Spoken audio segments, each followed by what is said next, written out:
श्री परमेश्वर की उपासना करने वाले को परमेश्वर की प्राप्ति होती है, यह कहा गया।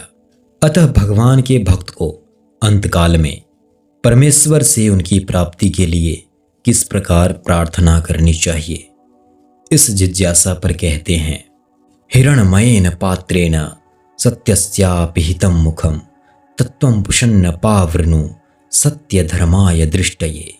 अर्थात भक्त इस प्रकार प्रार्थना करें कि हे भगवान, आप अखिल ब्रह्मांड के पोषक हैं, आपसे ही सबको पुष्टि प्राप्त होती है, आपकी भक्ति ही सत्य धर्म है और मैं उसमें लगा हुआ हूँ। अतएव मेरी पुष्टि, मेरे मनोरथ की पूर्ति तो आप अवश्य ही करेंगे। आपका दिव्य श्रीमुख सच्चिदानंद स्वरूप प्रकाशमय सुरमंडल की चमचमाती हुई ज्योतिर्मय यवनिका से आवृत है। मैं आपका निरावरण प्रत्यक्ष दर्शन करना चाहता हूँ।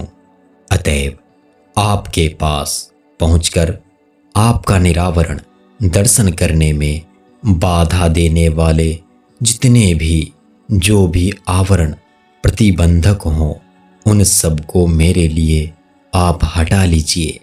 अपने सच्चिदानंद स्वरूप को प्रत्यक्ष प्रकट कीजिए। हे प्रभु, प्रकट कीजिए। फिर कहते हैं, पुषन्न एकर से यम सूर्य प्राजापत्य विहुरस्मिन्न समूह तेजो यत्ते रूपम कल्याणतमम तत्ते पश्यामि यो सा वसौ पुरुषः सोहमस्मि। अर्थात हे भगवान, आप अपनी सहज कृपा से भक्तों के भक्ति साधन में दृष्टि प्रदान करके उनका पोषण करने वाले हैं। आप समस्त ज्ञानियों में अग्रण्य हैं, परम ज्ञान स्वरूप तथा अपने भक्तों को अपने स्वरूप का यथार्थ ज्ञान प्रदान करने वाले हैं। आप सबका यथायोग्य नियमन, नियंत्रण और शासन करने वाले हैं। आप ही भक्तों या ज्ञानी महापुरुषों के लक्ष्य हैं और अविज्ञेय होने पर भी अपने भक्त वत्सल स्वभाव के कारण भक्ति के द्वारा उनके जानने में आ जाते हैं। आप प्रजापति के भी प्रिय हैं। हे प्रभु, इस सूर्यमंडल की तप्त रश्मियों को एकत्र करके अपने में लुप्त कर लीजिए।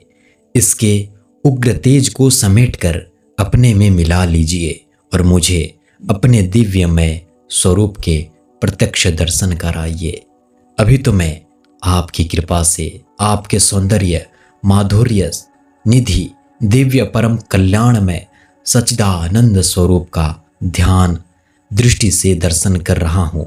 साथ ही बुद्धि के द्वारा समझ भी रहा हूँ, जो आप परम पुरुष इस सूर्य के और समस्त विश्व के आत्मा है, वही मेरे भी आत्मा है। अतः मैं भी वही हूँ।